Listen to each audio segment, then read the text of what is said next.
Good morning, everybody. Hello. Let's see, how many people we got here today? 1, 2, 3, 4, 5, 6, 7, 8, 9, 10, 11, 12, 13, 14, We've got 28 people here today. That's great.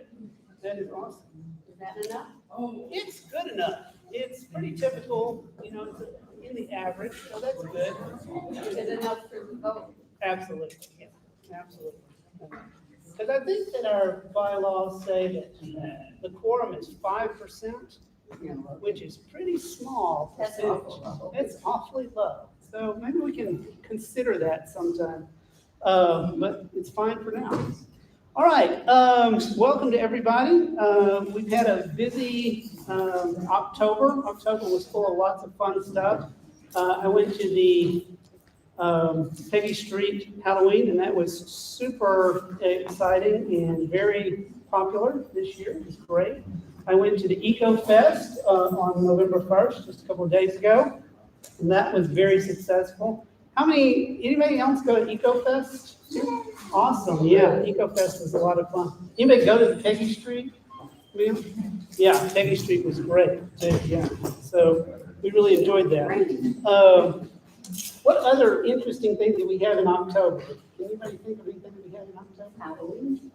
Well, Halloween, which was, the Peggy Street was for Halloween. That's what. But yeah, I We did had also. more kids than we've had in years. Oh, that's great, yeah. I had an interesting thing where Mom was staying at home to give out candy while I went over to Peggy Street, and we gave out candy to one family, 2 kids, right? And then when I got back, I came back and there was still, she said, or I was about to go somewhere. I guess I was about to go over there something, to a party, right? And she said, well, you take the rest of this candy with you because, we don't need it here at the house. Which is true. And then right as I was about to get ready to dump it in the bag, this crowd of kids, like 20 kids all together, all of us together, they came by and they were so rowdy. They did not understand the rules of Halloween. They just said, give me some candy. Like, okay. And even just giving each one of them one piece of candy, it wiped us out. It was crazy. But that was a crowd. And then, so in November, we also have a whole lot of things going on, and I'm going to just list a few of those things coming up. We've got, November, we have Ciclavia. When is Ciclavia happening? Does anybody know? This afternoon. It's happening today. It's going on right now during our meeting, right? That's when Ciclavia is happening. But if you want to join, go over there and enjoy it after the meeting. It's over at the Marshall Middle School. And by that time, everything will be over at Marshall Middle School. They had a ride that started at Blanton at 9 this morning, but, now it's for sure they've started over there at Marshall Middle School, which is in Mueller. What is Ciclavia? Yeah. It's basically an event to promote cycling within the city, and they organize rides from a number of different places outside of Mueller into Mueller to promote that, going to the middle school because they want to promote kids riding, having bike paths to the middle school, safe streets and stuff like that. And I can't remember exactly who organized that. Do you know the name of Gisalo, an organization called Gisalo. All right, also, tomorrow, there's a Blanton cleanup at 10 o'clock. So over at Blanton Elementary School, they've organized a cleanup. So anybody that wants to get involved with that can come over there. The Enlightenment Committee tomorrow is going to have some kind of event, something going on with the Peace Labyrinth. Do you two know anything about that? Can you share? I just read it this morning. They're meeting to talk about leveling it and breaking it out so that it can be flatter, so they can eventually put the stones in. Okay. The design of it. Yeah, so our Enlightenment Committee is building a Peace Labyrinth, which is basically a shape on the ground that you can kind of walk through and wander and meditate around, I guess. And they're doing some work. They've had a couple of work days. Well, tomorrow they're having one. Do you know what time?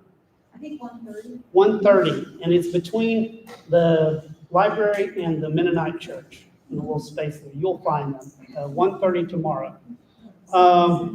Then the Austin Studio Tour is going on this weekend and next weekend. And while it is a citywide thing, there's also a lot of installations and studios here in Windsor Park, and specifically the Mennonite Church has one there.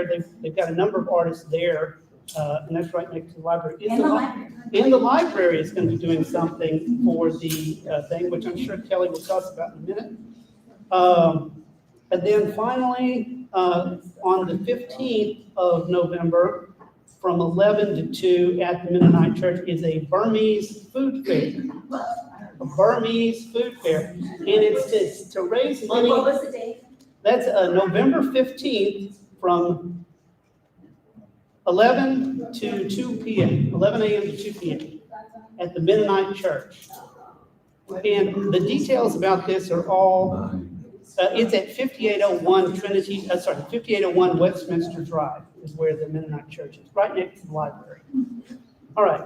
Then in December, obviously, we've got our holiday party, but we've also got Sharing with Santa, which is a program going on at the Trinity Child Development Center, which is right there at the Mennonite Church as well. They're very active this time of year, apparently. And then on the 7th of December, we're having an open mic night. Windsor Park, the Enlivenment Committee is hosting an open mic night. And that's going to be, do y'all know the address for that? It's on the website. She's on Linda. It's on Linda Lane, but I don't know the exact address, but it is on the website. I'll see if I can figure it out and make an announcement at the end. Then, of course, we have the holiday party. And this year, we want to move the holiday party. It's going to be at Nomad.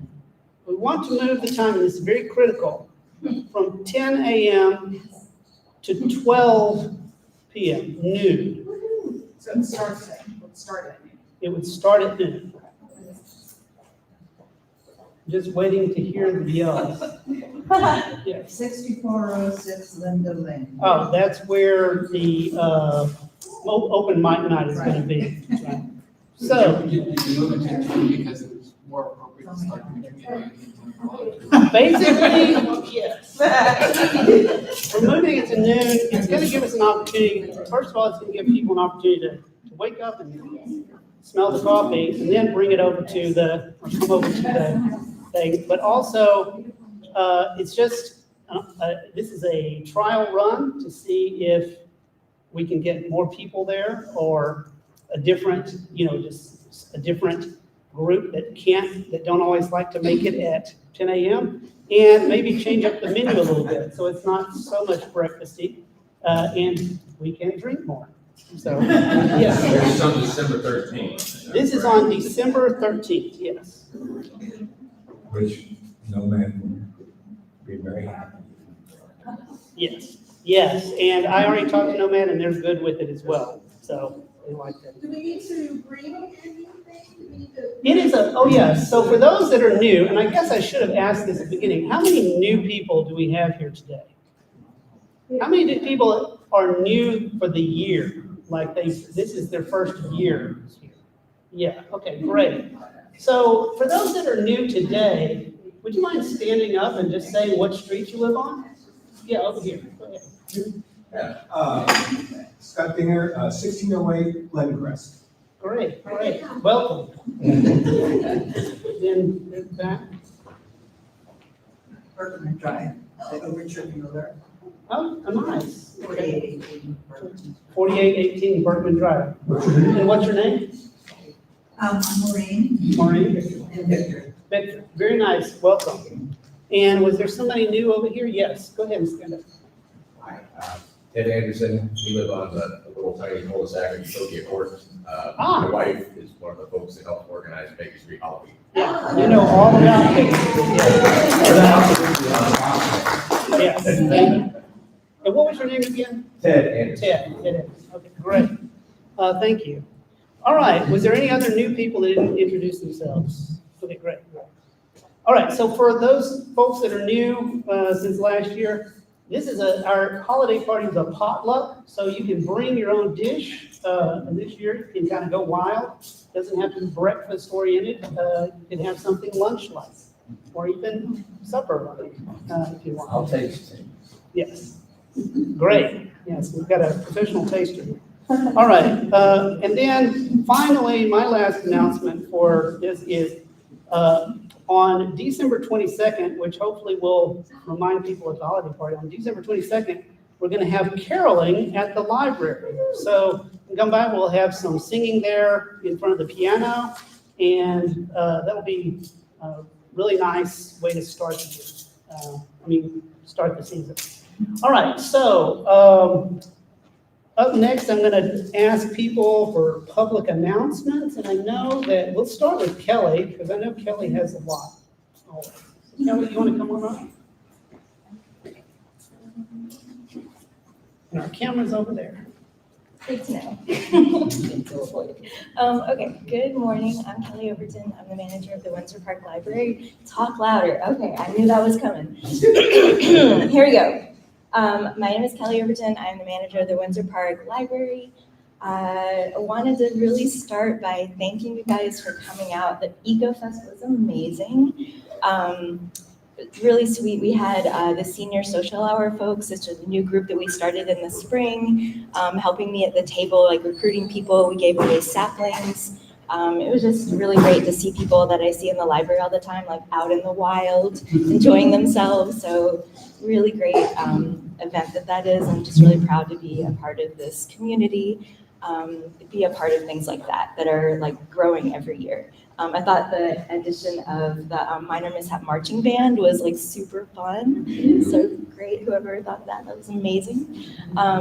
We also, in October, we had a Haunted Candyland event the day before Halloween. It was like the most magical, chaotic mayhem we've had in a long time. There were like 250 people making all kinds of crazy hot chocolate concoctions and running around in costumes, and it was really, really fun. So thank you guys who came out for that and brought your kids.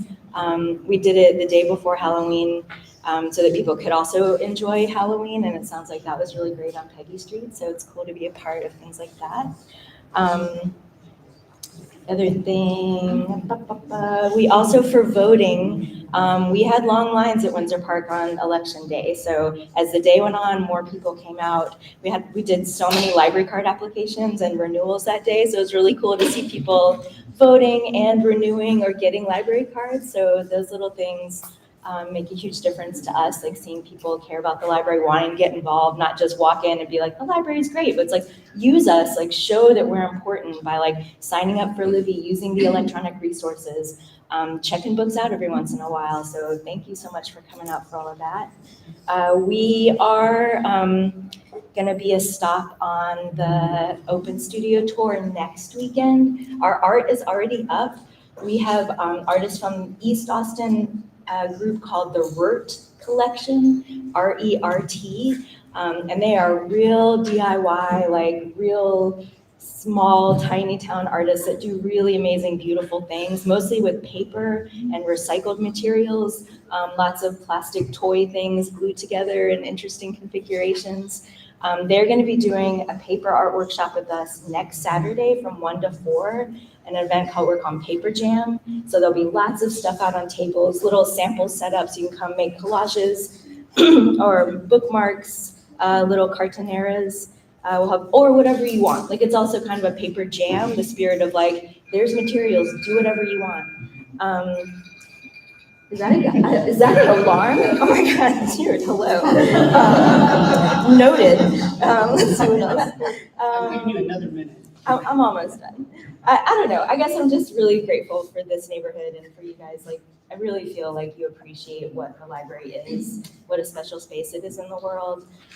We are celebrating our 100th anniversary next year, so there'll be lots of stuff going on all year round. We hope that you come out to all the branches, like not just Windsor Park, but like travel around and see what else is going on at like John Gillum, which is a little bit west of us, or Spicewood, which is way up top. Or go down south to Menchaca or Ruiz, these other branches that are totally different from our little Windsor Park branch. It's just a unique space. I'm really glad to be a part of it. I'm glad that you guys are so supportive. So, yeah. And I'll be here till the end. Come talk, ask questions. Can I ask you a question? Yeah, yeah. What are the logs in between the library? Oh my God, I wrote that down to mention it. Thank you so much. Yeah. Yo, this is very cool. Okay. So that we had a 3-day training at the library this weekend. It's called Nature Playscapes. So they bring, like, you know how the city will chop down trees or whatever. So they save all those materials and then chop them up, and people can take them away for free and do whatever you want with them. They also make mulch out of certain things. But so one of the uses of those materials is they'll go around to schools or other public spaces and build playscapes with them, like just with trees and rocks and boulders. And the thing that I think is really inspiring about it, so we were a space for the training, which means the folks in the training designed the playscape and they installed it for us for free. So it was like a big addition for us. And we asked the Labyrinth folks if we could do it near the Labyrinth because we couldn't do it near the parking lot. It was too close to street stuff. And they said yes. So now between the library and the church where the daycare center is, or the preschool, we'll have this awesome playscape made out of real natural materials. And here's the fun fact about this. So children, because with the city, there's always like, what about liability? What if someone falls? Okay, here we go, science. Children who play on natural materials, because their brains are more engaged, because it's like not plastic or metal, their brains are more engaged and they fall less, they have fewer accidents, they make smarter decisions. So it's less of a liability to build playscapes with natural materials. So that gives me chills to know about that. And it makes me be like, this is why it's so important to like do things like this. So just, play on it, engage with it, encourage other people to hang out. It's definitely making the outdoor space like more welcoming and safer for everybody because it builds community and helps us know each other and not be strangers. Like that's another thing that things like this do in the world is they like bring us together and build connections. So I'm really proud we got to do it. It took a lot of like telling people to trust the process and like it'll be all okay. So thanks for being a part of that. Yeah.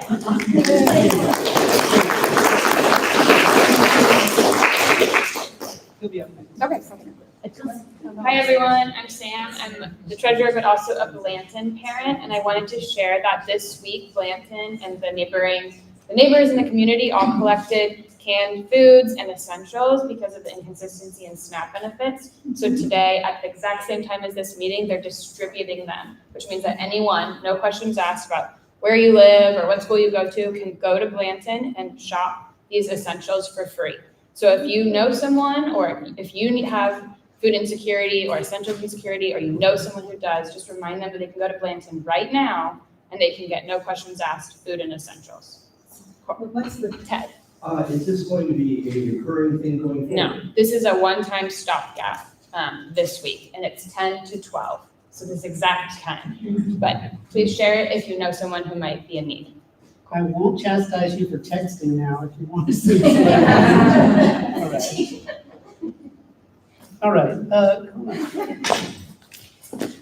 Hi, my name is Two minutes. 2 minutes. Okay, my name is Kate Lincoln-Goldfinch. I am a resident of the neighborhood, and I am running for House District 50, which is Tallarico's district. It's only part of Windsor Park. There's like a little carve out south of 290. We're standing in HD 50 right now. I'm from Austin, born and raised, went to UT undergrad, UT Law School. My first house was here in Windsor Park on Suffolk Drive. My kids went to Blanton. I now live in University Hills. When I went to law school at UT, I took the immigration clinic. I'm a Spanish speaker, and I wanted to use my Spanish. My first assignment as a law student was to go visit a family that was detained. A mom, a dad, and a little baby, and they were all wearing prison uniforms. The little baby had a little onesie on, and her mom asked me if I would take care of her until they could get out of this prison. And that changed my life forever. That was 20 years ago, and I have focused on immigration law ever since. I worked at American Gateways. I launched a nonprofit called Vecina that expands pro bono representation for immigrants. You guys might have seen my bus. It's a yellow bus that says El Bus Sin Fronteras, driving around the neighborhood. This is a mobile unit that brings materials, information. We partner with libraries and schools, and we do festivals, and we're here for the immigrant community. I've also been really active politically in the Capitol, and I've seen the ways that committees will push through anti-immigrant legislation and overspend Texas taxpayer dollars. So just quickly to share with you, we have something called Operation Lone Star in the state of Texas that we've spent $11 billion in the last 5 years on immigration enforcement unnecessarily in the state of Texas. If instead we took that money and put it towards public education, we would have been able to expand teacher salaries by $8,000 per teacher per year, or we could have tripled mental health services for students all over the state of Texas. I am not a political insider. I am not afraid of Abbott or Paxton or Patrick. I have debated Stephen Miller on Fox News. The Department of Justice filed a bar grievance against me because they didn't like the media coverage on one of my cases. The bar dismissed it. But I'm willing to go in there and be the tip of the spear and shake things up. So if we're not happy with the way things are going in the Texas legislature, if you guys fall into that category, I would be the candidate for you. The primary is March 3rd. So if you're in this little carve out, please, even if you're not, I've got yard signs. I'd love to talk to you. I'm really wanting to get in there and make some noise and make a difference in the way that Democrats can right now in the Capitol. Thank you. I live on Colgate by Hope Church. Yep, thanks. I had one. Okay, come on. We just had an election, the 3 precincts that comprise Windsor Park. 2 of them, this one, this precinct, west of Berkman, and the one north, voted for prosecution. Blanton did not. But then when you look at the constitutional amendments, if the state had exercised the caution that Windsor Park exercised about some of those amendments, there'd been a far different outcome for some of those constitutional amendments would have been defeated. So there was some awareness amongst the constituency of those here about what was good and what was not so good. Anyway, for information purposes. Good to know. Yes, Kevin, you want to come up? Sure.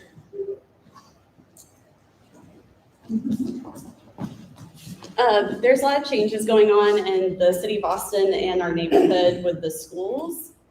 So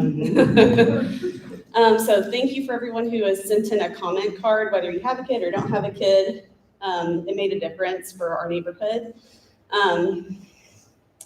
The Board of Trustees is voting on changes November 20th. And there's still time to send in comment cards. So for our general area, Harris Elementary School and Andrews Elementary School, they're concerned that they're being split still from kids going to Webb and Marshall. So that's a concern for the community. There's a lot to say here, but I'll keep it quick. I'm confused about the boundaries for our neighborhood still, so we'll see what happens there. But just know that they're proposing and probably will at some point have boundary changes that impact where kids go to school, whether it's Blanton or Harris, or in my case, Andrews, even though I live in Windsor Park. So it's just, we're moving kids around. Yeah. If I submitted a comment card before, what's the benefit of submitting one now? They look at it continuously because they make refinements to the plan based on the comment card. So the feedback that our community sent recently made a change where Blanton and Harris, some students that are in, I think all students who are in Windsor Park who are zoned to those schools are now zoned to Marshall Middle School, and before it was Webb. So just trying to keep the community together in one middle school. So it matters, and they listen to us. I should send in another one. Yes. And Trustee Singh specifically called out Windsor Park Neighborhood Association and said, look at what their, please read their comment cards critically and listen to the community. They have a lot of insight. So thank you all for doing that, and just keep doing it. Thank you. Andrews and Harris going to be combined, or they're still going to be? So they're separate, and there's a lot of changes, right? Pecan Springs is currently in Wynn because they're rebuilding that school. Harris kids are currently in Sims because they're rebuilding that school to be open in January. Blanton is still there, right? But the kids who might go to Blanton in the future might change based on boundaries. Same with Andrews and Harris. But is Andrews gonna stay around? Andrews is Andrews is supposed gonna to stay around, yes, and it's at this time supposed to be rebuilt and modernized like Harris and Palm Springs. But they have postponed the boundary change. They currently postponed the boundary changes, and I anticipate that at some point they'll move forward with boundary changes. Thank you. Let's give her a hand. Do you have a comment? I just want to clarify something, probably the allergy meds I took this morning, but you said the Austin Studio tours were today. I think everybody understands that's the East Austin Studio tours. No, this year it's combined. It's both east and west. Okay, but it is not the studio, so there's not the movies and video productions. Correct. No. Right. This is the, Nobody says that's right. this is the Austin Studio Tours event, which is not the company, it's the Austin Studio Tours. Actually, we have the guides for it at the library, so. And they have the guide for it at the library, Just. for those of you. They have everything at the library. They have everything at the library. The library is great. All right, so, without further ado, Sarah, are the people here? I don't know, but yeah, what I was gonna say has nothing to do with them. Okay, yeah, go ahead. All right. But while you're up here, you can do that too. Oh, okay. But go ahead and make your announcement. All right, a few weeks ago, I found a pair of sunglasses in my, left, at the corner of my yard. I'm at, Haney and Bristol. I've sent an announcement to what you call it, but not, I haven't sent it to next door yet. Anyway, but if anyone can identify these glasses or give me some description of them, they're yours. Right. Okay, You want to go ahead and, all right, just hang on for a moment, so I'll have the address right. yes. Okay. Our yard of the month this time is at 1414 Briarcliff Boulevard, and the winners are Tiffo and Alex Carmichael. So Tiffo and Alex, are you here? Come on up. Are you here?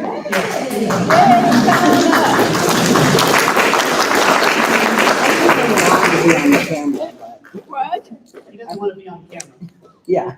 All right. So Where should I be? just go over here. You can stay up there and make the announcement. Okay, that's fine. I'll be over here. And they have lived there about 5 years and done various things. They have some very nice trees. They actually have a mesquite tree, which is unusual, except as trash. No, I grew up in the part of Texas where mesquites were a great problem. And anyway, they have a Texas sage, spineless prickly pear, agarita, which is a natural or native plant that is not raised as much as it should be. And they love their live oak tree and their elevators. Tiffo, do you want to say anything? Tiffo? Yeah. Tiffo, do you want to say anything about your yard? About the plants that you have? I mean, yeah, we wanted to redo it because I think we knew that it was, just kind of, we inherited what was there. It was not in good shape. And we didn't want to have to spend the time and the money constantly watering it, to keep the grass alive. So we've been saving up to be able to do this. And finally got past, replacing the roof and doing the pipes and doing the things that need to go. And now we can do the yard. Yes, David? I just want to say, the harvest, the fruit and agarita. We haven't gotten to yet. I mean, we just put it all in July. So it's all very new. Well, stuff. they- It is wonderful. Yeah, we would love to. I've had people make ice cream using Yeah. it. So we were really excited because we had 3 of them, I think. And so, and at least 2 of them had fruit. And we were like, yay, we're gonna grab these in a couple weeks. Unfortunately, the squirrels got to them for one day. I'm assuming it's the squirrels, but next time we went to look at them, the fruit were gone. Yeah. So we are in competition with the native wild. Alex will receive a $50 gift certificate from Joe Green Nursery.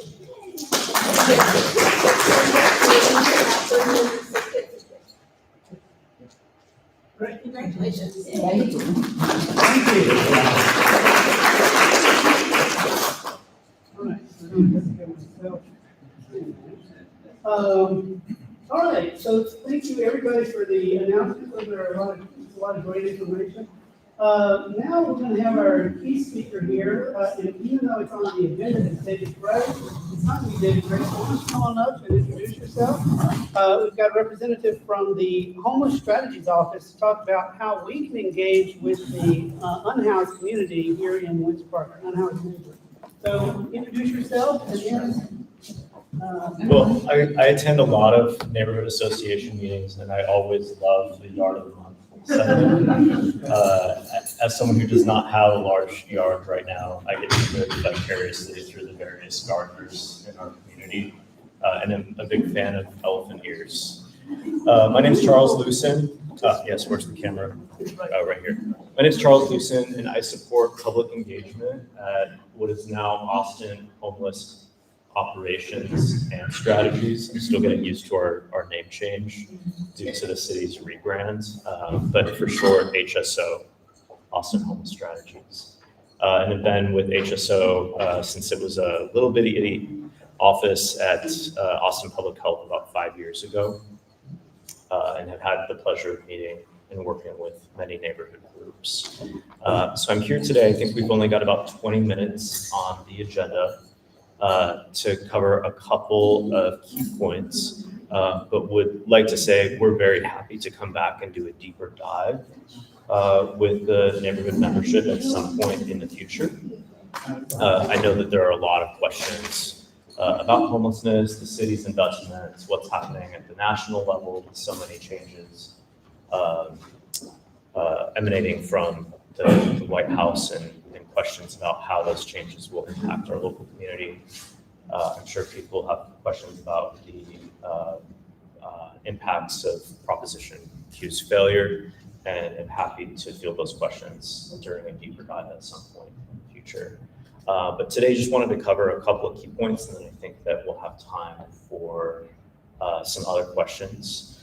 So one of the key questions that we get is, how do I report an encampment? And it's a very good question. So Austin 311 is maintained by Austin Energy. There are 3 pathways to file a 311 service request. One is over the phone. That's the one I prefer for many 311 issues. It's not necessarily the best one for reporting an encampment, and I'll share why. The other is through the web interface. So you can just go on your favorite search engine and type in Austin 311 and it'll take you to the web report. My favorite method is the 311 app, and I'll tell you why. We have 300 plus square miles of city geography. We have probably somewhere in the ballpark of about 5,000 people living outdoors on any given night. The vast majority of them are living outside, not because they want to be there, but because we have a lack of emergency shelter and housing resources available to them in our community. That is also the case in other communities all around the state and around the country. When reporting encampment, precise location is really helpful. When an encampment is reported over the phone, say for example, someone says there's an encampment in Walnut Creek Metro Park. Well, that is a very large park. It's very difficult to identify where that specific concern is located. We do have limited capacity to send crews out and investigate. Short of using, infrared imaging and drones, it's hard to identify where that specific concern is located. But with the 311 app, which is available on any Android phone and any tap a phone, you can drop a pin. And you can tell us, city staff, right where that concern is at. It also has functionality to snap a picture. Now, in snapping a picture, I discourage people from getting too close to the encampment, engaging in any sort of confrontation, taking a picture of individuals who are there. You can snap that pic from afar. It just gives us a general idea of what's going on, the climate of that microenvironment. Caveat about Austin 311 is we do not have a specific service request type for reporting homeless encampments currently, and that has been the case forever. There are reasons for that, and I'll explain why. I saw a shrug in the back. Why? Why is this the case? 311 service requests, when submitted, need to be owned by a department and worked from the time of that complaint to a resolution. And up until now, we have not had a dedicated team to work those encampment service requests. Each department takes ownership of its land, its jurisdiction, and that has resulted in a lot of confusion, and it's a rather complicated process. We're working on streamlining it.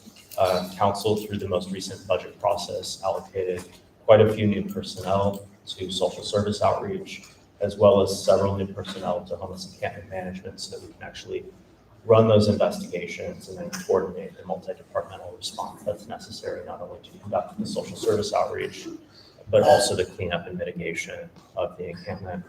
And I'm leading the charge on developing a new application that will interface with Austin 311 that will enable us to automate some of the risk assessment associated with these encampment reports, how close they are to homes, schools, whether there's elevated seasonal wildfire or flood danger, whether there's certain crime associated with that encampment, synthesize that data and enable us to really target the encampments that are at greatest impact or greatest risk, whether that be to the occupants or the community at large.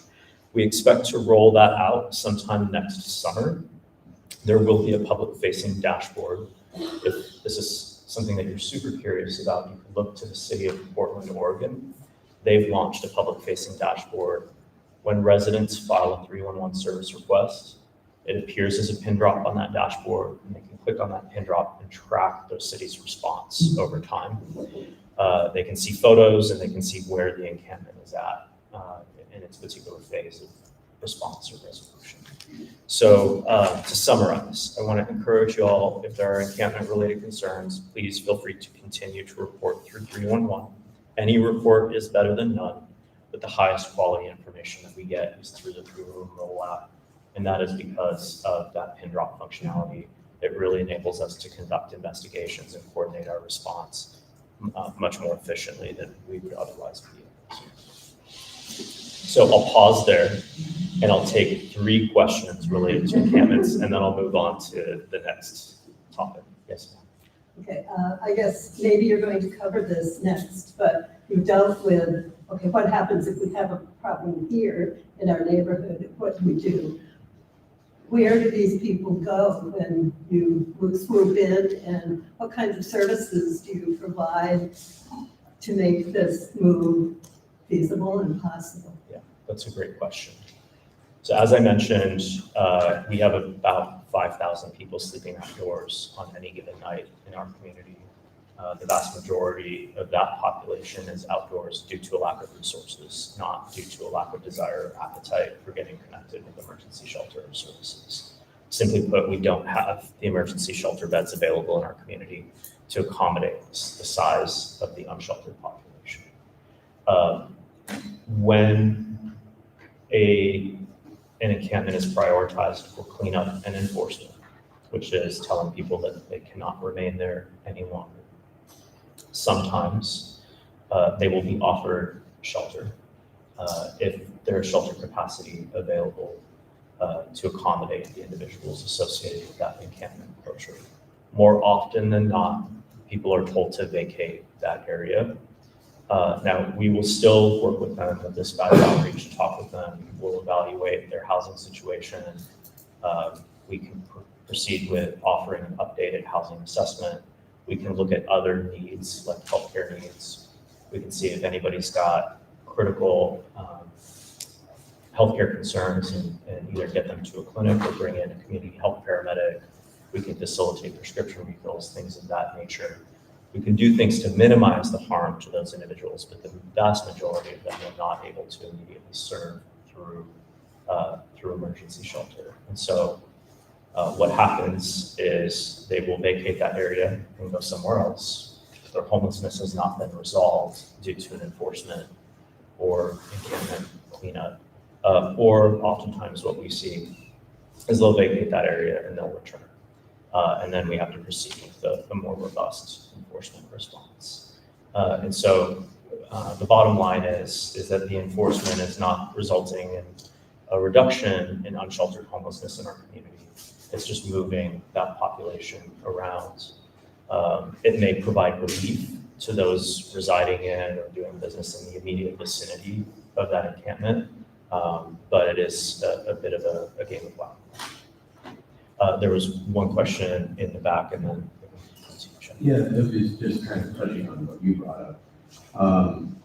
You mentioned, providing medical services and stuff like that. But you also said that when these encampments get moved on, they're just moved on.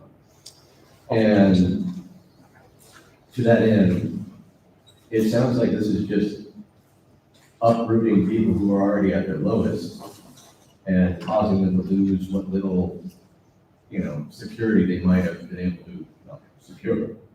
And it doesn't seem like it's doing anything good for them. When it comes to the housing side of things. When it comes to the housing side of things, it's a complicated issue. It's rousting them for the trying to. Yeah, it's a complicated issue, and I think your observation is partially, if not mostly, correct. If you've seen some of the larger, higher impact developments out in the green spaces,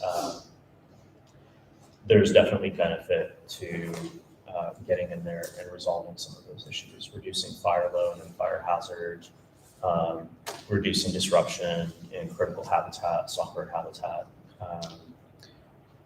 just diminishing the kind of amount of debris that is around the people who are living outdoors.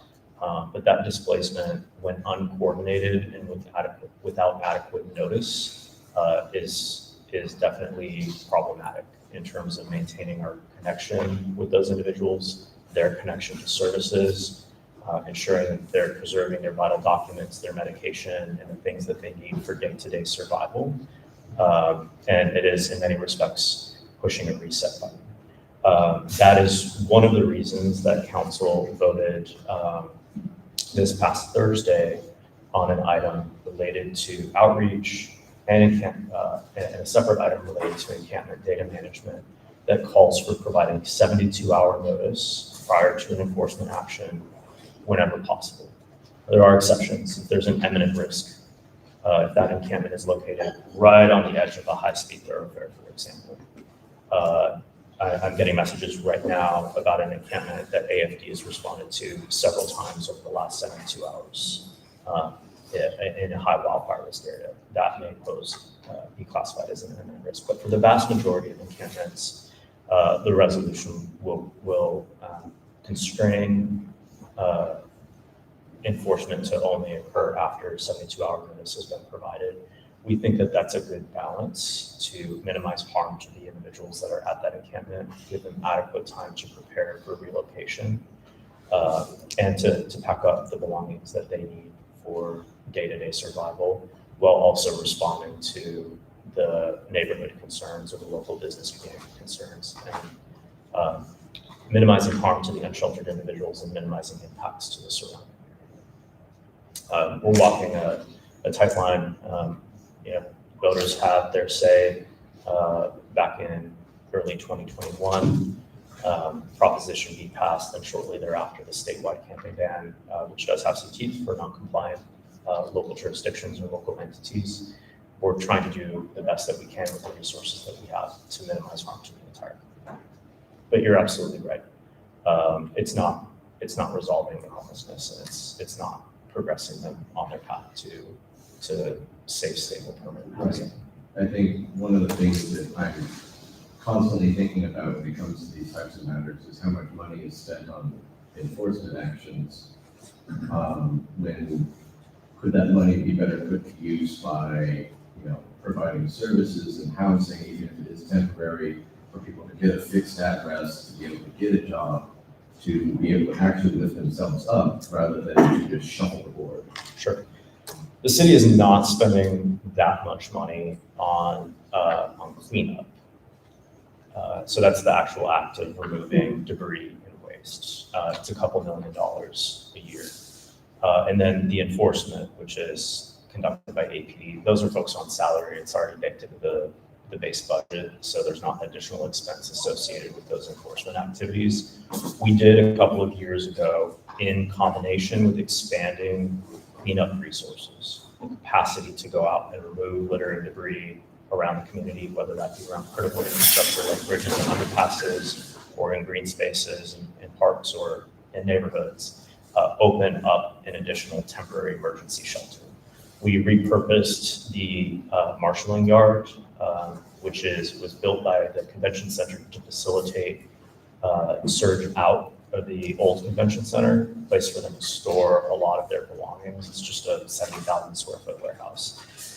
We did repurpose that facility and turn it into a temporary emergency shelter. It served well over 1,000 people over the last 2 years of operation, and we opened in August of 2023.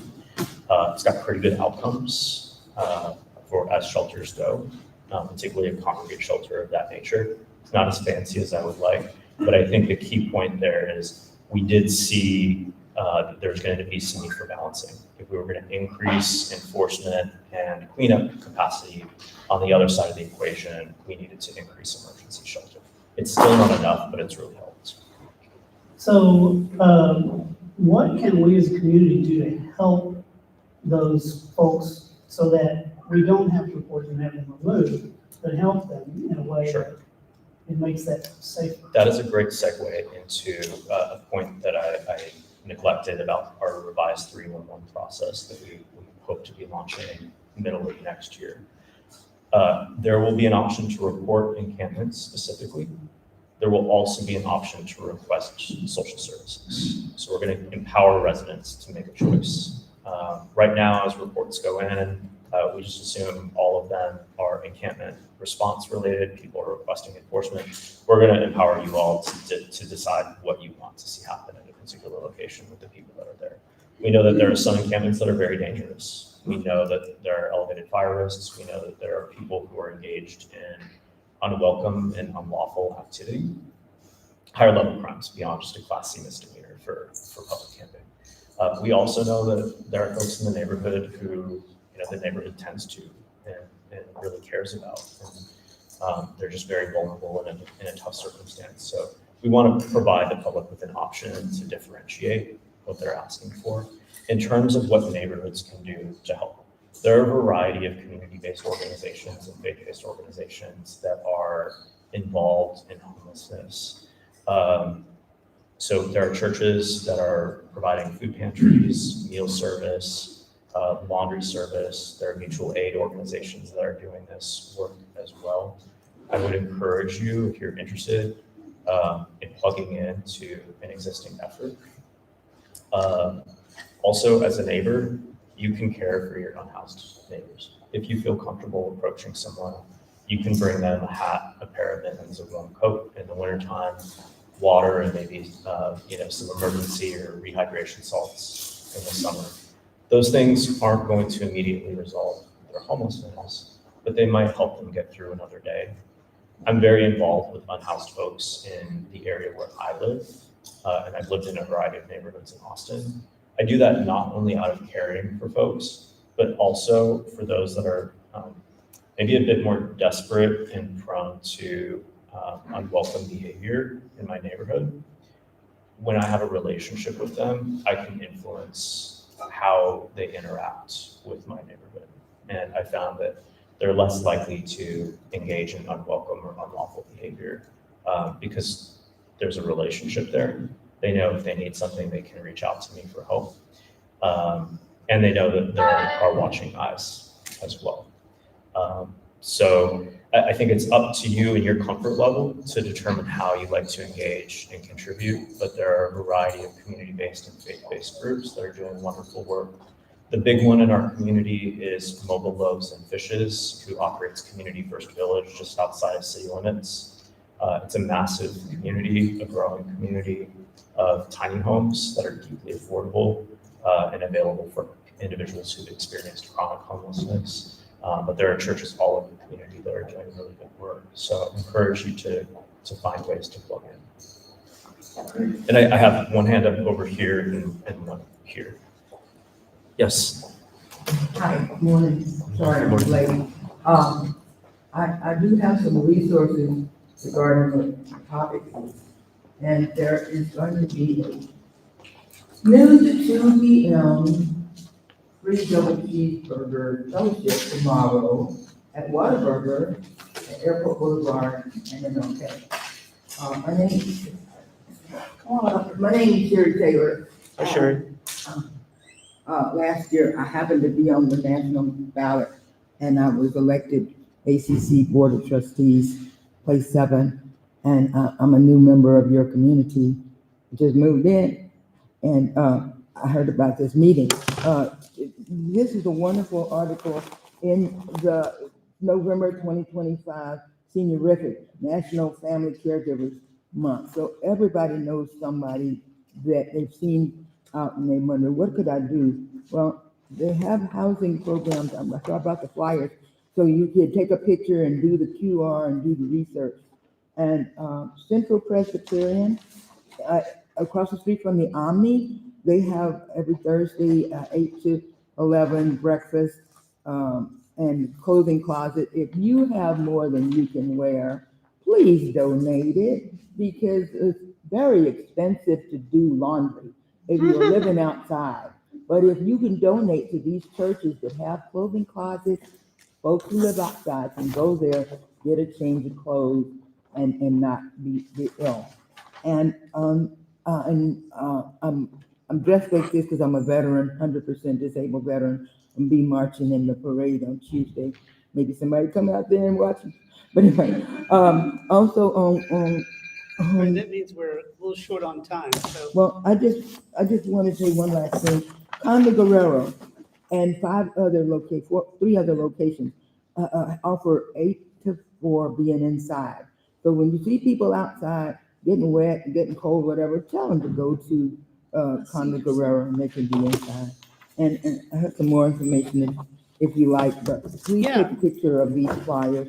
And to get the youth involved, there's a program called Civil Air Patrol, which I'm part of, and they can find out how to take care of their community, not interacting with the people, but find out how leadership. So I hope y'all will be interested. Sure, thank you so much. Thank you so much for those resources. Sharing those resources Right on. and bringing them here. So to wrap up, for real public safety concerns, if you see smoke, especially this time of year, don't hesitate to call 911. AFD is pretty gentle. They'll get out there, they'll extinguish the fire, then they'll educate the folks at the encampment. But if you're seeing suspicious activity, drug activity, thefts, things of that nature, please don't hesitate. It's important. APD is a data-driven department. They allocate patrol resources based on where calls are occurring and the nature of the calls that are coming in. And so if they're not receiving those calls, even if they're slow to respond, it's still important that residents are calling in those concerns. And again, I will be happy to come back when perhaps we have a little bit more time on the agenda, or maybe we can arrange a special session to do a deeper dive into homelessness and answer more questions. Can you say your name again? Yeah, I'm Charles. And my last name is Loosen, Loosen.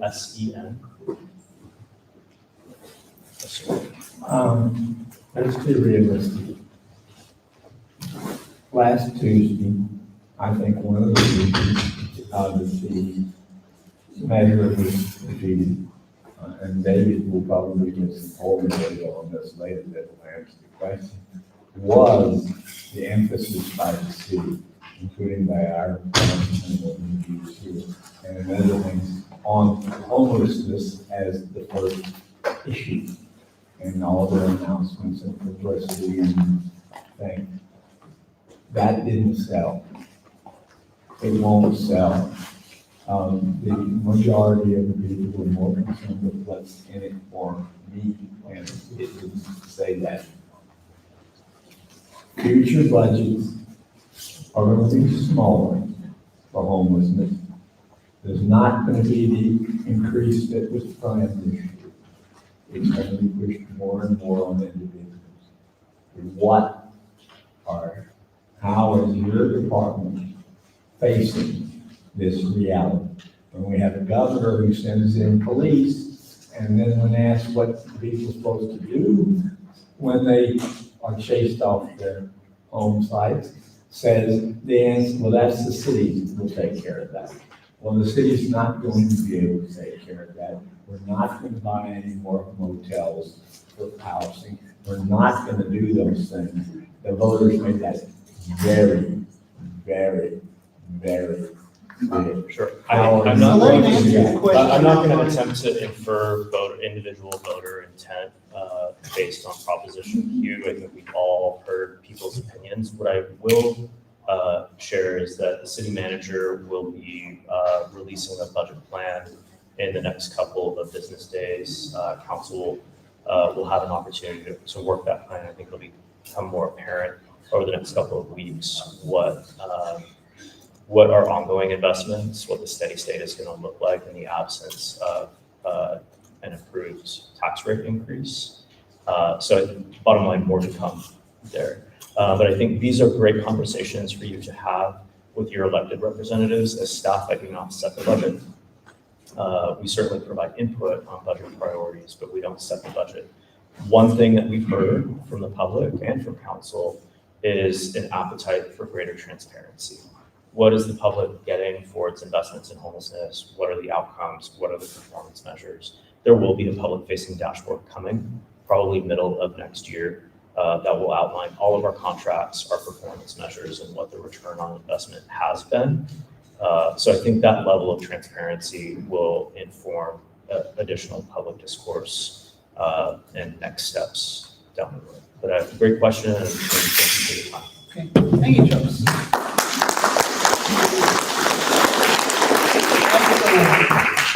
You have an announcement, just a quick announcement. This is a quick and related announcement. Some of you may know that I just got back from Portland, Oregon, where, no, I was not in a war zone, and where there actually are making a lot of progress with dignified options for addressing homelessness in the population. And one of the big, there's a documentary that was made by Kelly Clendenin, who is a former heroin addict and who implemented the shower project at the Unitarian Church, 13th and Southwest 13th and Salmon, which is one of the major components of the where houseless people congregate and live. And one of the best things about it is the church has put in a shower project where people can come in, take a shower, charge their cell phones, get clean clothes, a clothing closet, and they also have a space that's a day space where there is food, where they can eat and, get away from having to constantly be on the alert because they're out on the streets. So, and tonight, the documentary is up for an award at Lake Creek. There's a small film festival, Lake Creek Cinemas, and it's called Helpers, and it's going to be shown at 7 o'clock. 7 o'clock tonight at Lake Creek. That's out on 183. It is, yes, 13729 Research Boulevard. Yeah. Anyway, and I really encourage you to read it. It's very uplifting, and it inspired me to actually volunteer one-on-one for the shower project for the month that I was in Portland. And it is really important and necessary and good direct interaction with people. Thank you. Give her a hand.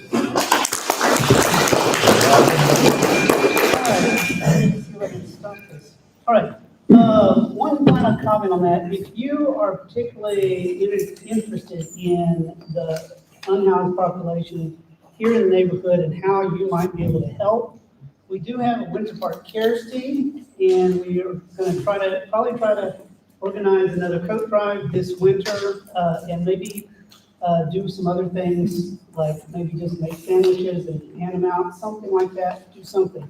So if you're interested and want to get involved with that, let me know. You can email me at chad@windsorpark.info. So thank you. And on December 6th, there's a training that I'll be attending about working with the unhoused community. So if you're really interested and want to get some training, we have a couple of spots open for that too. So let me know about that. So Chad@windsorpark.info. All right, Laurel and Dan, y'all can come up. We're going to be talking about the intersection at Broadmoor and Cameron and what TxDOT is going to do to ruin that. Did everybody get a copy of our draft letter? Anybody who wanted one? All right, so I'm Laurel Chesky. I'm the Vice President of the Neighborhood Association. This is my friend Dan Strew, who I'm sure most of you know. So we're here to talk.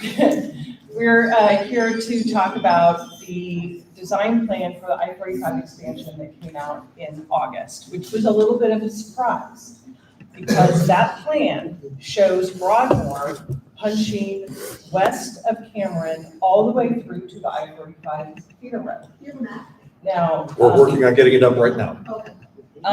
so if you're not familiar with Broadmoor is the southern east-west road that goes between Burton and Cameron. It's a narrow residential neighborhood. So the concern is that if it's going to go through that shopping center where the thrift store used to be, and it's going to go all the way to the feeder road. So the concern is that people are going to use that as an But it says top one. first and come all the way through from I-45 to Brooklyn. There you go. Yeah, I got it. You can imagine that that's a little concerning to not only people on Broadmoor, but people on Westmoor, because people already use Westmoor as a cut through. And then also, more pressure on that southern end of Brooklyn and the Brooklyn and 51st intersection.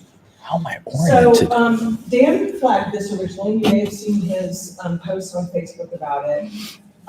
So Dan and I and Alana Carpenter, who's not here today, put together a draft letter that we wanted to send to TxDOT. What we're asking you today is to approve us sending this letter in your name, in the name of the association, to TxDOT. We are not taking a stand on the design in this letter. We're simply voicing our concerns and asking questions. And we want some answers to those questions. I will say Hector Martel, who is our intrepid transportation committee chair, is not here today. And I kind of hate to speak for him, but for full transparency, I will say that Hector has studied it. He lives on Broadmoor. He does not necessarily share our concerns that it's going to increase traffic on Broadmoor, but he does have questions. And he did review this letter, and he did make additions to this letter.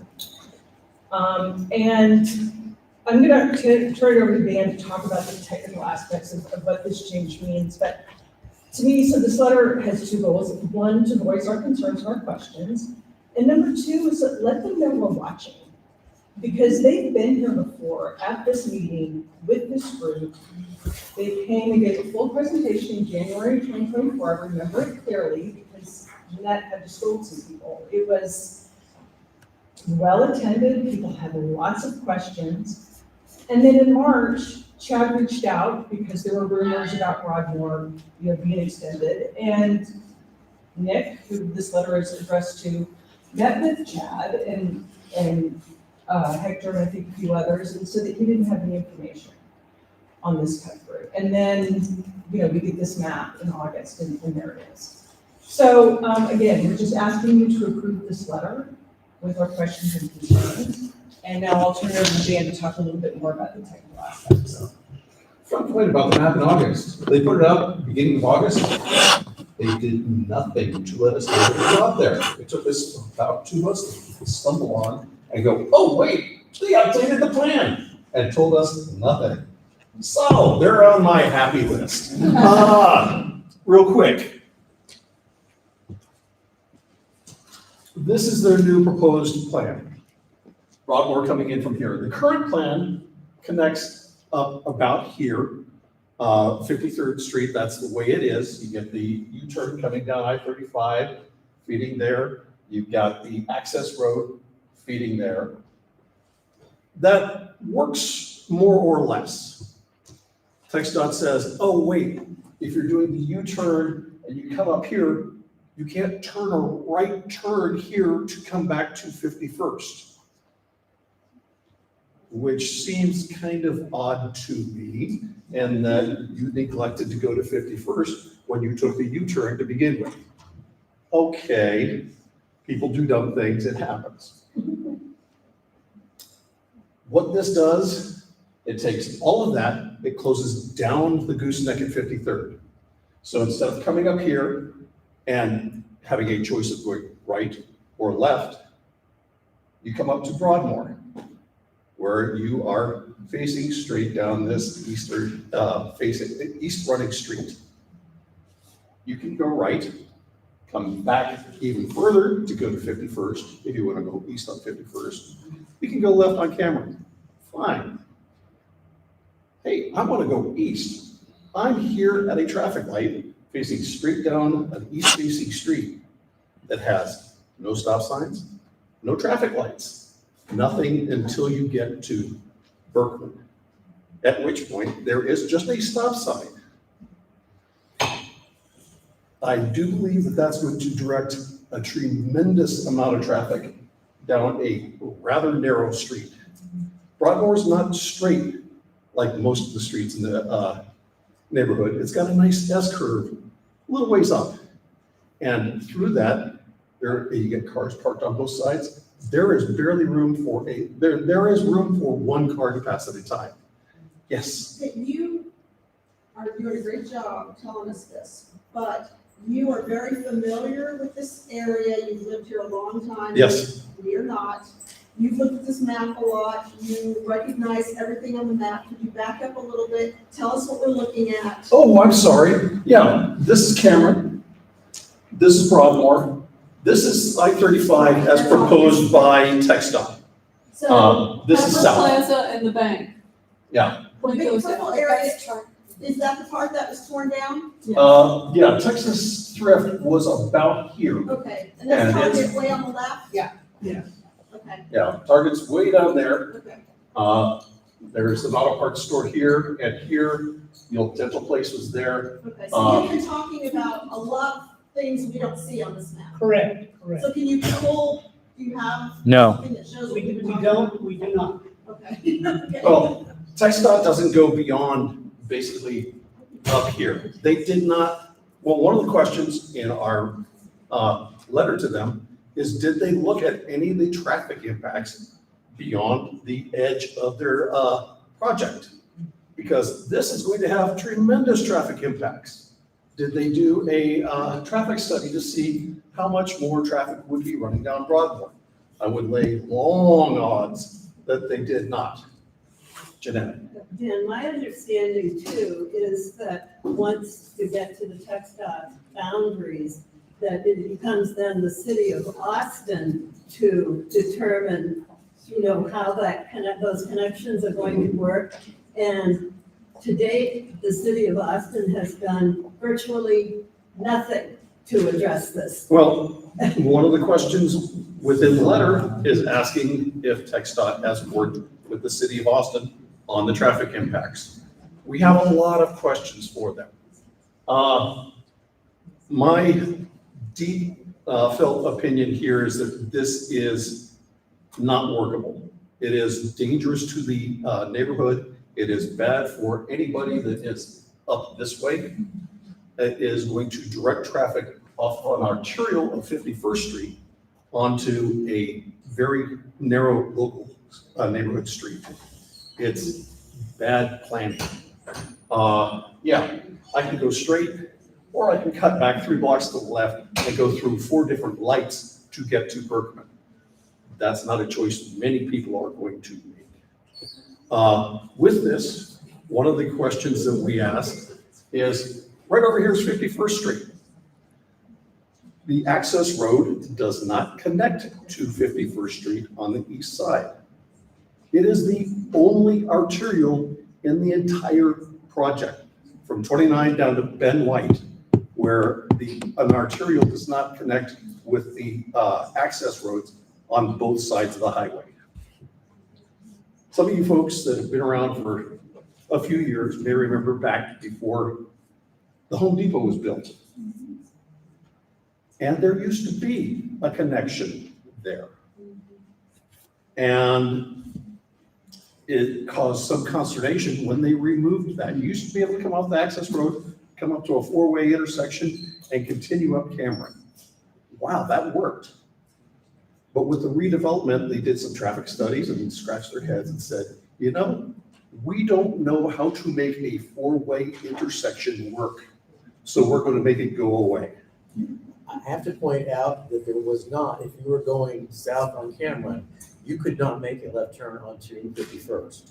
Okay. You had to take 52nd and Lancaster to get there. So it was a messed up intersection to begin with, as is pretty much everything south of what we're looking at. But anyway, it is a mess. So It's a mess, and they are still refusing to fix the mess that they compounded. Yeah, can I ask, I don't live on this side of the neighborhood, so for the neighbors that live on Broadmoor and surrounding streets, what's a palatable solution that you would be supportive of, like speed bumps, not having that go straight through? I'm just trying to understand like what's a good, we're not proposing solutions in the letter, but I'm just curious, as a neighbor on that street, what would make it so safe to them? My primary goal here is to make that go away. That is going to, no matter what we do, cause problems here going east. Failing that, I want some sort of traffic mitigation starting here and continuing. Broadmoor is broader here for the first block or so. It's got street-in parking for the apartment complex on both sides when people back out into the street. Right.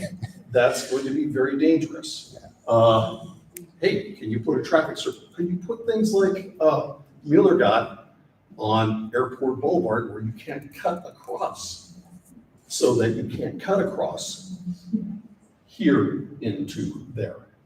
That, of course, restricts my ability to get home, but I would trade that for not having an extra 1,000 cars down my street a day. Yes? Well, my question is, how come we don't just say in the letter, hey, this is a bad idea, instead of asking questions? I don't know. I think because we want them to engage with us, you know, we want them to come to a meeting, we want to have a conversation with them, we want to understand if there are really good reasons for what they're doing, let us know. This directly impacts our neighborhood. Yeah. And I think the letter does kind of make it clear that we're not super happy about it, you know. Yeah. I mean, I am not a traffic engineer. When we write a letter, it's very reasonable. We have questions. Why didn't they rebuild the access to 51st Street? Why don't they retain the access here at 53rd and resolve the problems there? Right. That is, it's not optimal, but it is at least functional. And I think it has fewer problems than this does. Yeah. As you know, we live on Broadmoor too. Yes. I can give you a nice clear example of how this will not work. Orange's house is right there on the bend.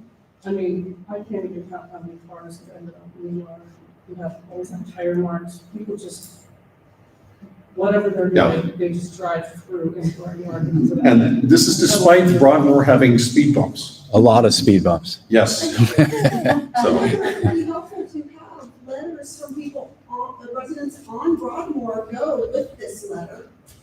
I think it can be a separate action. I mean, I see this as a first step. You know, I want the neighborhood to support it, but this isn't the only thing. You know, like, I don't have any illusions that this is you're gonna change the design because it's not, but it's a starting point. And then we can start to engage more and more neighbors and everybody who lives on Broadmoor, people who live on Westmore. And those who So, live- there's no picture. Please. First of all, one of the reasons they probably changed is when they were here, a lot of people complained about the 53rd Street.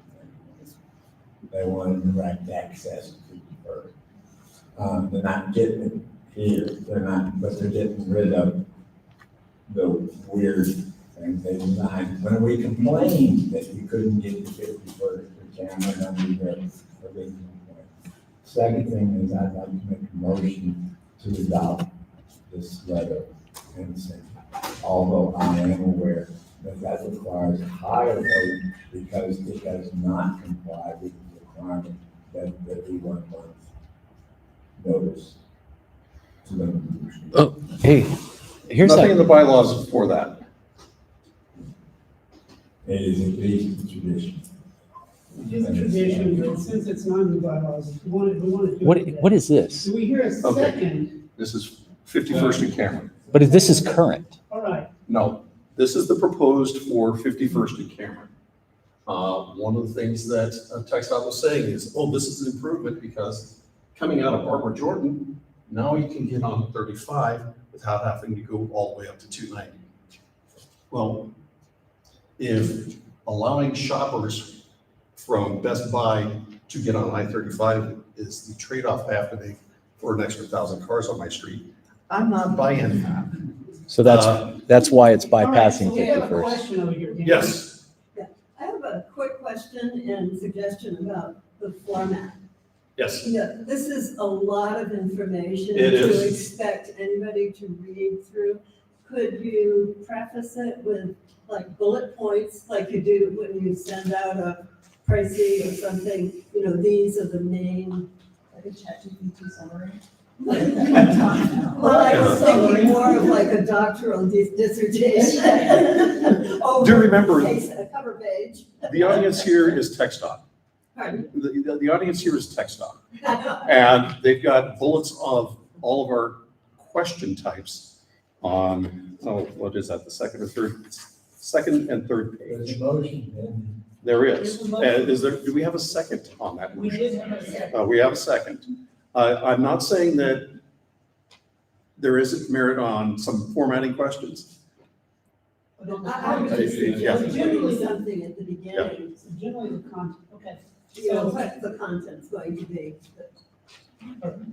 So what we could do is could you email this PDF. So in Chad's email, he's gonna send. It's cover letter. Cover letter, I see summarize. Yeah, Yeah. cover letter to the letter. Yes, yes. All right, so But, That would yeah. work. This is the current 53rd Street that is going to go away under their plan. right, so there's So- a motion pending now. Do I need to open it up for discussion or? We are continuing discussion until someone calls a question or the discussion ends. Right. He can't call the question. Okay. Okay, the question has been called. Now do I ask for the vote?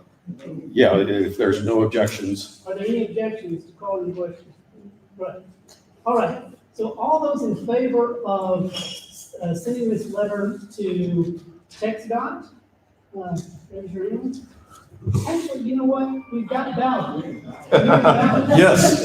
Right on. Ballot. So if you don't have a ballot in your hand and a pencil, raise your hand. All right. Okay. Now, the last one on this ballot, well, there were two other things today. We're going to put all of them on the same ballot. I was gonna tell you, it was 3 years ago. It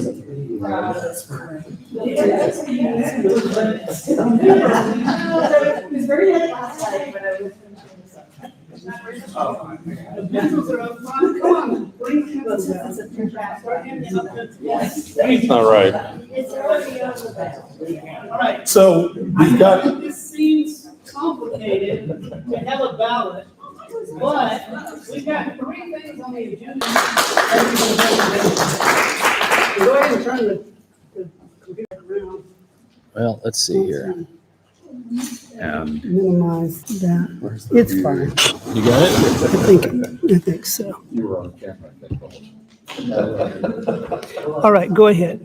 Cool. Is there possible pulling up the budget or the treasurer's report? If not, I can just speak to it. I don't know what they've done. I don't know what Hey they've done. everyone, Sam, I'm the treasurer. I'm gonna be giving the financial spiel. If I want to switch up the agenda just a tiny bit. I want to go over the treasurer's report first and leave more time to talk about the budget in case there's questions. So I'm just gonna go over our financial position after October, and then I'll jump into the budget that we'll be voting on today. All right, so for the treasurer's report, this is as of October 31st, so it'll capture all of the costs for EcoFest and the donations we received, it'll capture all the donations we received, but not the costs, as the event was on November 1st. It also won't have any of the memberships or any of the merchandise we sold then. So just keep that in mind.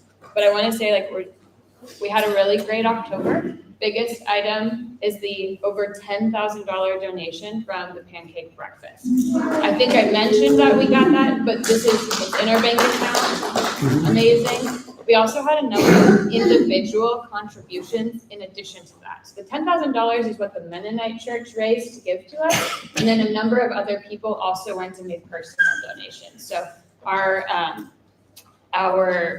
scholarship account is currently at, I want to give you the correct number. $27,000. So this is amazing. I don't think I've seen it that high, and I've been the treasurer for a couple of years. So this is a really big deal that we've raised this much. All of you have raised this much money in October. And the 2025 scholarships are all And awarded. we paid in October. Thank you, Jeanette. We paid the last scholarship for this year. We're waiting on one check to get cashed by the financial department, but the remaining checks have been distributed. So this is over $27,000 for upcoming scholarships. So in a really great position going into the spring when we start taking applications in March. All right. The other big items I wanted to cover from the treasurer's report were that we received 4 major donations for EcoFest. Jose's here. EcoFest was great. We received donations from the Roots and Wings Festival, Frost Bank, Hanks, and Nomad Bar, all donated to make the event awesome. I think we gave away over 500 trees. Yep. Oh, yeah. 700. Yeah. Excellent. So really successful event.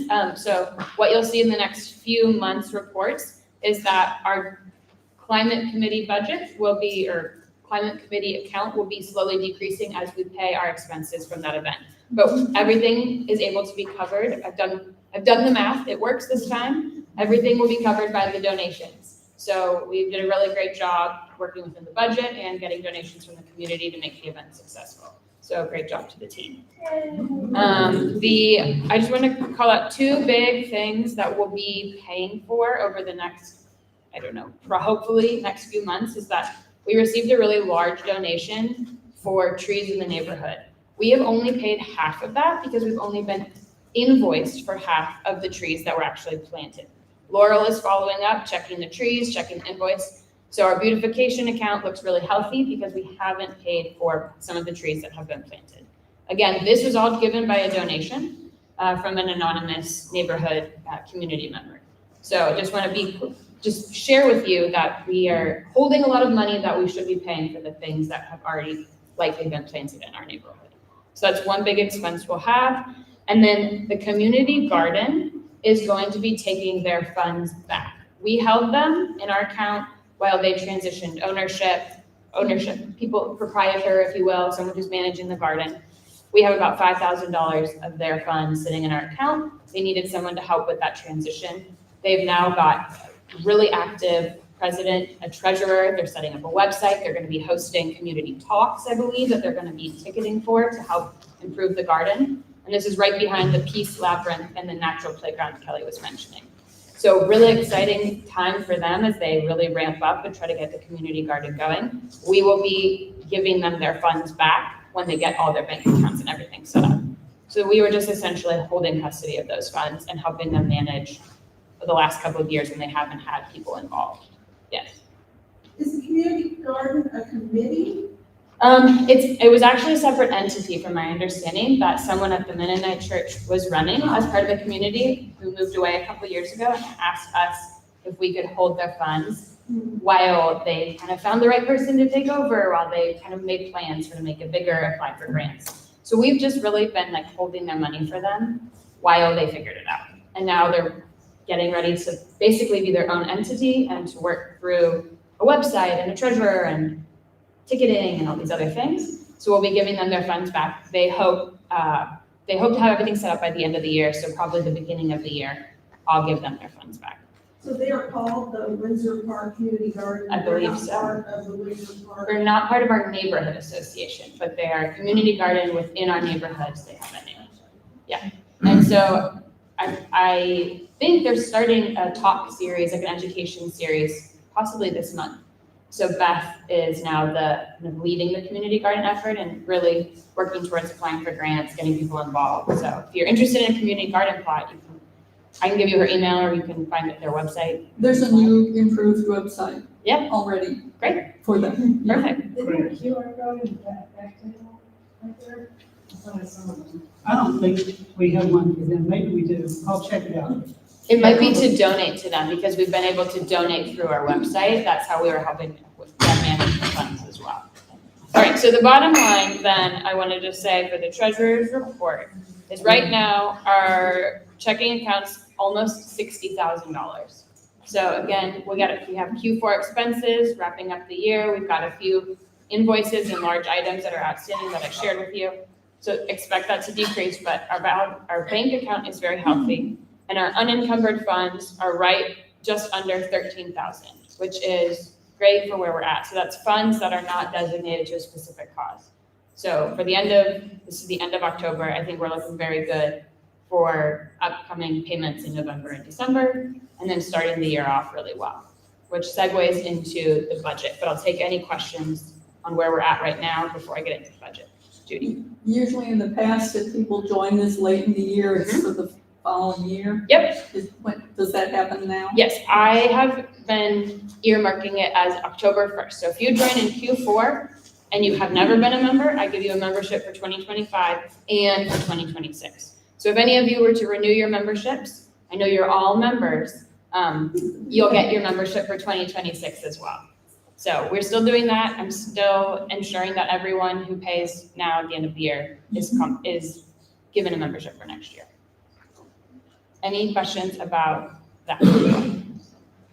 Okay, then I wanted to talk about the budget. So I presented a brief overview of the budget last month, and it's posted on the website. Asked everyone to review it if they had questions. This is for the 2026 budget. Included in that budget is our payments for Q4 of 2025, so what we're spending October, November, December of this year, and then how we budget out for next year. So basically saying, after all, we have all these payments, and we have this leftover money as of September 30th, and these Q4 payments, where does that put us for 2026? And then how are we going to drive income next year, and what are our expenses?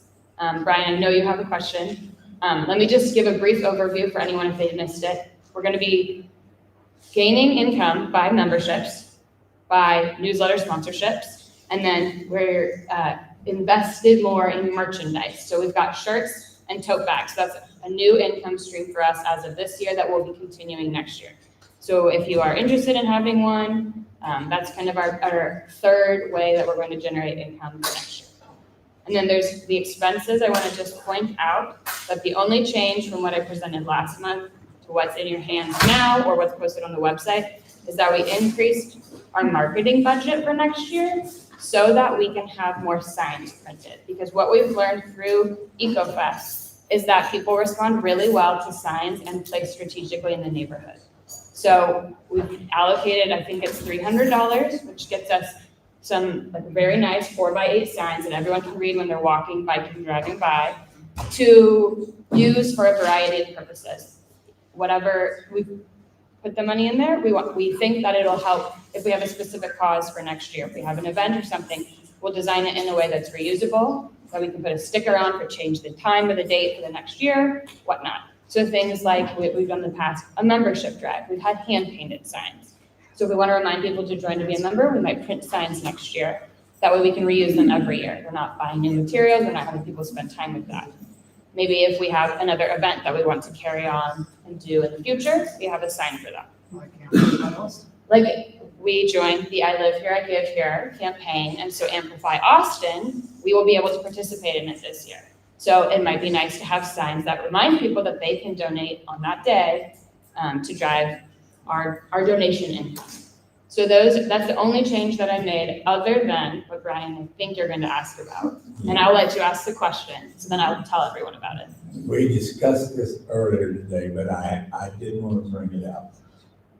You did not include in the budget a contingency appropriation for the proposed aid to the local schools. Yes. Thing that we discussed a couple of months ago. I would really like to see that in there as a commitment that we're going to do it, but you have a good explanation of why not, and would you please share it with them? Yes, so Brian brought up that last month, he led a motion to have the executive committee review the proposal to donate to the local schools. So that's using some of our unencumbered funds to give a donation or a grant to local schools in our area. There's a lot of discussion, for those that weren't here, about which schools get the money, how much do they get, and there's disagreements among people about how we should distribute it. So the request was that we come up with a different solution than what was proposed last time.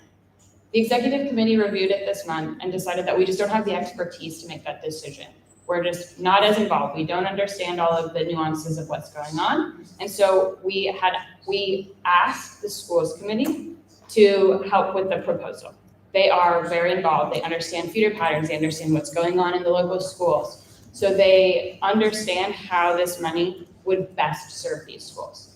So what we've done is we've asked them to do it. Now, I don't think that they'll necessarily be able to get us any material to present until 2026. So it's no longer a payment for this quarter. But then Brian also pointed out it's not included in the budget for 2026. And my explanation was that I don't necessarily know that we can make a good estimate of what's a reasonable donation or grant this year, because all the schools have changed. This week, it changed again with what they're going to be doing. And so I don't want to make an estimate that's wildly off in our budget, and also that will require me to come back to the membership for a vote anyway. I'd rather say, like, it's on our radar. We'd love the schools committee to make this pitch. If they have the capability and the time, I think we would all like to see that. But then we're gonna have to come back to a vote anyway. So I'd rather just have them bring us their proposal that we vote on rather than including it in the budget and leaving that up for, like, did Sam estimate it correctly? Is that a good line item to have? I'd rather come to you once about it.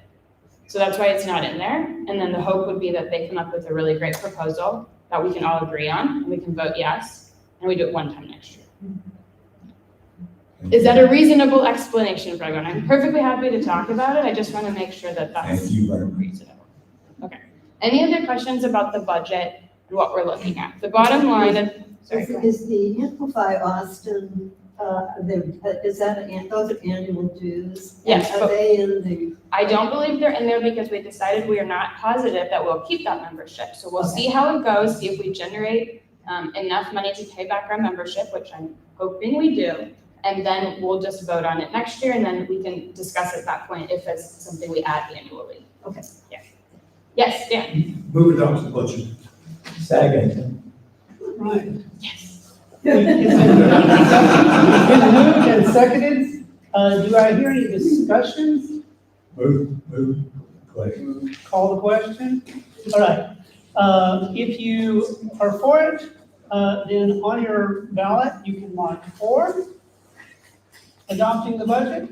If you are against it, please mark against. If you abstain, I will not be sending you a ballot online. So just remember, if you mark this, I will not be sending you a ballot online. So Not specifically abstain, just in general, if you fill out this ballot, you won't get an electronic. you have a Vote question? early and often. Yes, I got here, I have yours. Yep. Okay, vote early It's and in my- often. Sorry. All right, thank you. Thanks, everyone. Everybody. Thank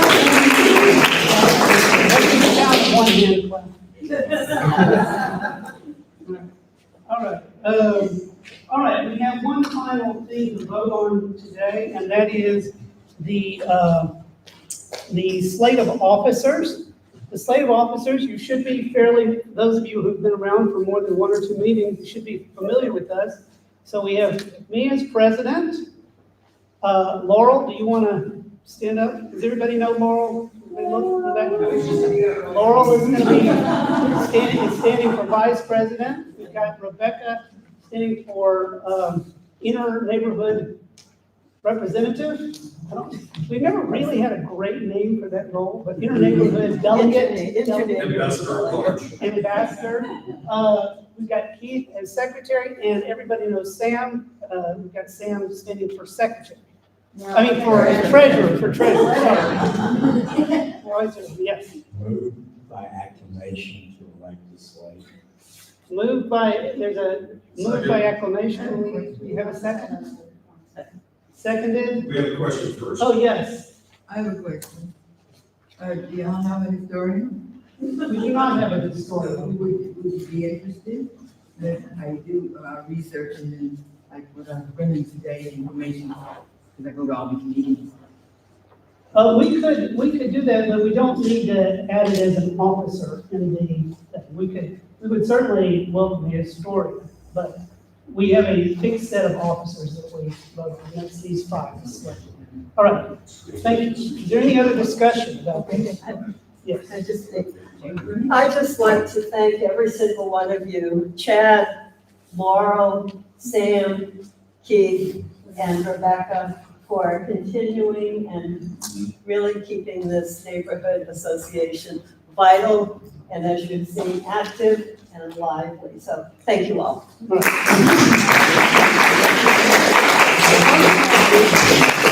Thank you. So please, on your ballots, indicate whether you accept the slate of officers. And Brian, Drop I them want- after, or do you want to collect? What? Do you want me to collect, or should we drop them after? Let's collect them. Okay. I don't know if I'm trustworthy to collect. I'll look at that now. It's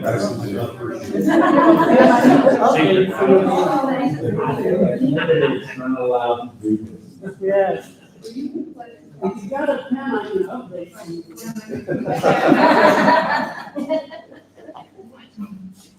Any others? Any others? All right. Let's see, do I have anything else on the, And what do you want to do? oh, the pencils, yes. If you can gather the pencils. Thank you for gathering the pencils. All right, so Dan reminded me that I have at least one more. Oh, well, actually, we've got the minutes. So the minutes were made available online and at the back table. Do I hear a motion to adopt the minutes? So moved. A second? Seconded. Third.